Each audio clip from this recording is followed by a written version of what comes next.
The world is spinning and there are so many broken things. But even in all that, you are here, possibly and most likely sitting with your phone, listening to my voice.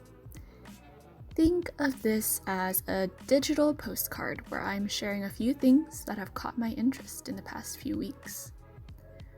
Number 1, did you know that Roald Dahl, the man who wrote James and the Giant Peach, Matilda, and the BFG, has a granddaughter?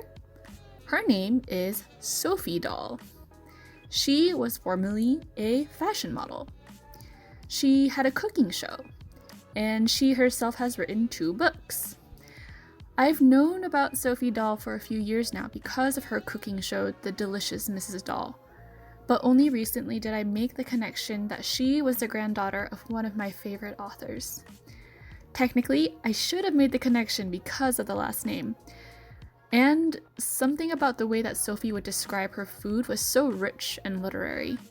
She would describe ginger as a blues beater, and when looking at prawns or shrimp being thrown into a tom kha soup, she described them as gray and melancholic.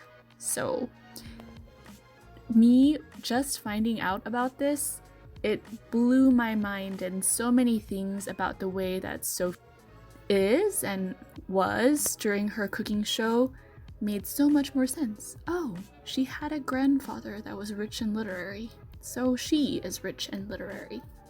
Okay, moving on to fact number 2 that has made me stop and think for a bit. Nike, the brand, took its name from a Greek goddess. Nike, the Greek goddess, was the winged goddess of victory. So I'm going to quote from theoi.com. Nike was depicted in ancient Greek vase painting with a variety of attributes, including a wreath or sash to crown a victor, an onycho and phael, bowl and cup for libations, a thiometerion, incense burner, an altar, and a lyre for the celebration of victory in song. Now, some of you might know this already and be like, duh, nothing new. But do you also know the names of Nike's siblings? Get this. Her siblings were named Zelos for rivalry, Kratos for strength, and Bia for force. Imagine having those guys living with you. Okay, fact number 3. Sage. Sage can be made into a pesto.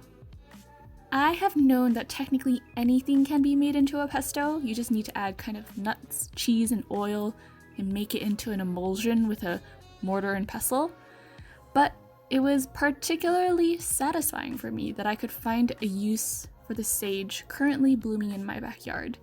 And it was satisfying to know that someone on the internet had also made a recipe for me. And that is all. My 3 things for this week. Roald Dahl had a granddaughter. Nike, the brand, took its name from a Greek goddess. And sage can be made into a pesto. Thank you for giving me a bit of your time, and I hope you have a great week. Bye.